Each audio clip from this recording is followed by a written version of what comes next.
संधि। इसका सूत्र है मोनो अनुस्वार है। यदि किसी पद के अंत में मैं है और बाद में कोई व्यंजन हो तो मैं के स्थान पर अनुस्वार हो जाता है। यदि बाद में स्वर हो तो मैं ही रहेगा। जैसे उदाहरण के लिए देखो, हरिम प्लस वंदे। देखो पद के अंत में मैं है और यहाँ पे क्या है, व्यंजन है, तो इस मैं को क्या हो जाएगा, अनुस्वार हो जाएगा। तो हरिम वंदे।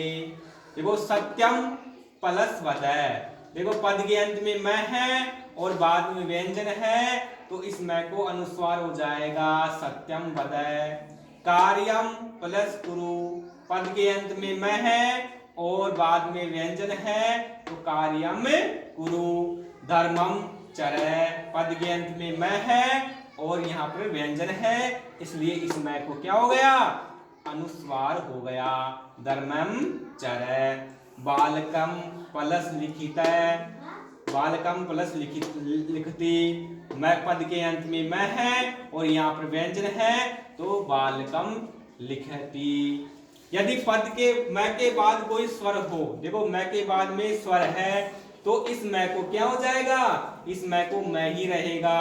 जैसे फलम प्लस फलम इच्छति। पत्रम अस्ति। मैं के बाद में अ है तो पत्रम अस्ति। पत्रम आनयति। पत्रम आनयति। फलम आनयति। मैं के बाद में स्वर है, तो यहाँ पे क्या है, मैं को मैं ही रहता है, इसलिए फलम आनयति। मैं में आमले पर फलम आनयति रूप बढ़ता है। उसके बाद में अनुनासिक संधि है। इसका सूत्र है यरो अनुनासिके अनुनासिको हुआ।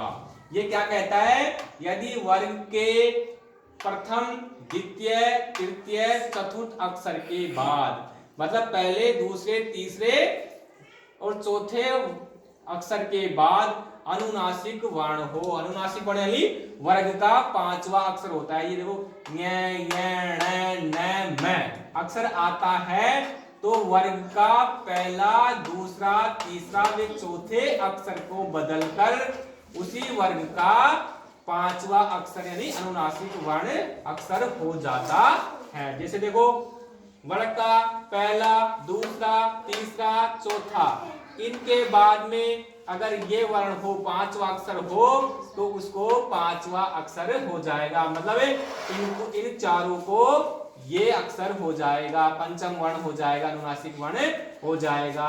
च छ ज ज के बाद में अगर ये पांचवा वर्ण हो, तो इनके स्थान पर क्या हो जाएगा, ये पांचवा वर्ण हो जाएगा। यदि ट ठ ड ढ ण के बाद में अगर पांचवा अक्षर हो, तो इसके स्थान पर भी, इन चारों के स्थान पर भी ये वर्ण हो जाएगा, न हो जाएगा। यदि त थ द ध के बाद न हो, तो उस इन चारों के स्थान पर क्या हो जाएगा, न हो जाएगा, अनुनासिक वर्ण हो जाएगा। यदि प फ ब भ के बाद अगर पंचम वर्ण हो, तो उनके स्थान पर ये हो जाएगा। जैसे उदाहरण देखो, एतत् प्लस मुरारी। देखो ये पहला वर्ण है ना त, उसके बाद में पंचम वर्ण आ रहा है मैं, तो इसका पांचवा वर्ण क्या हो जाता है, देखो इसका पांचवा वर्ण न है, तो यहाँ पे क्या हो जाएगा, इसको पांचवा वर्ण हो जाएगा।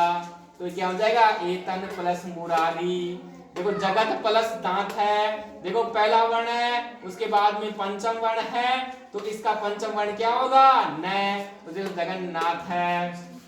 देखो सड़ प्लस मुख है। देखो तीसरा वर्ण है, तो इसका पांचवा वर्ण क्या हो जाएगा, न, तो देखो सण मुख है। तत् प्लस नयति।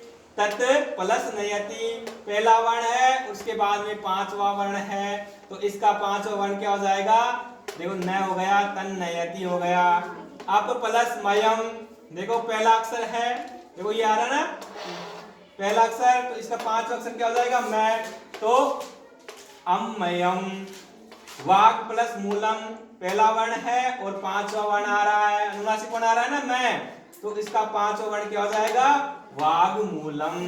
तो इस प्रकार हम ऐसे कह सकते हैं कि वर्ग के पहले, दूसरे, तीसरे, चौथे वर्ण के बाद अगर पांचवा वर्ण आए तो इस पहले, दूसरे, तीसरे, चौथे वर्ण के स्थान पर पंचम वर्ण हो जाता है।